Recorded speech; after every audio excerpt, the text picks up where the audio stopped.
Hello to everyone at SpaceX. My name is Colin McNulty. I'm a senior at Texas A&M University.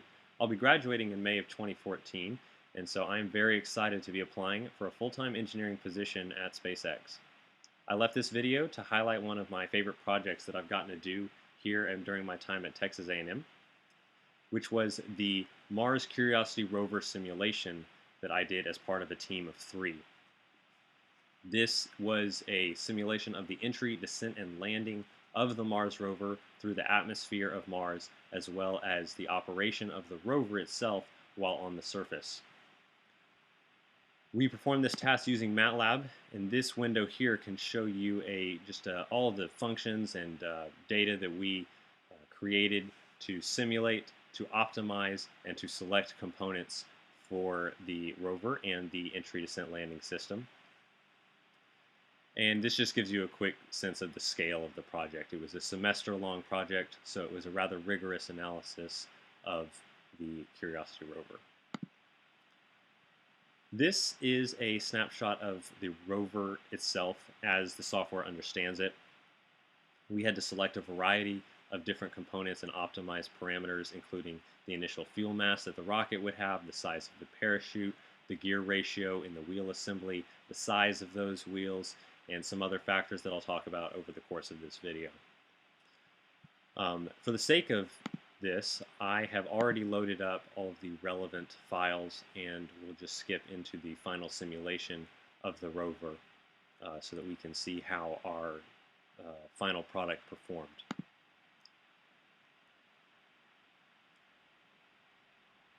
So this is the entry, descent, and landing.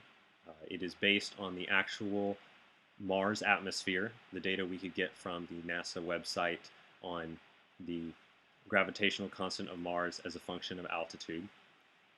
The visual component here was programmed by our professor, but all of the simulation aspects were built by us.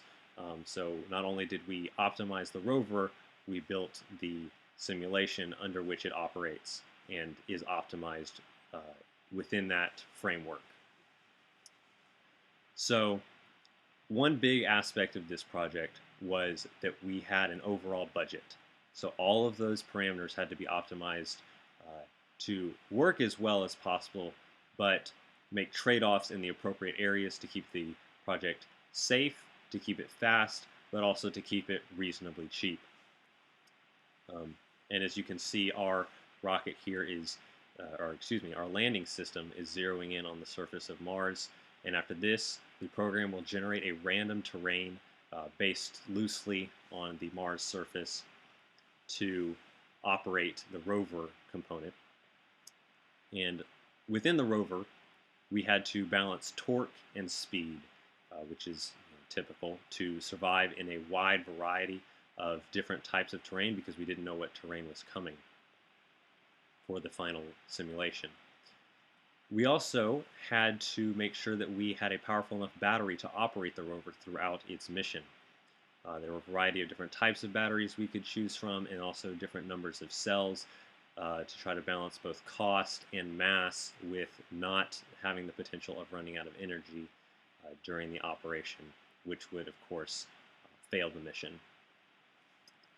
So as you can see, our rover is performing admirably. It's not really running out of energy, and it has completed the course. So this was really one of my favorite projects. It gave me a perspective on how to work something all the way through, as well as getting me excited about space. This project was really the genesis of realizing that I could work in the space industry and how exciting that had the potential to be. So thank you very much for watching my video and considering me as an applicant for a full-time position at SpaceX. Thank you very much.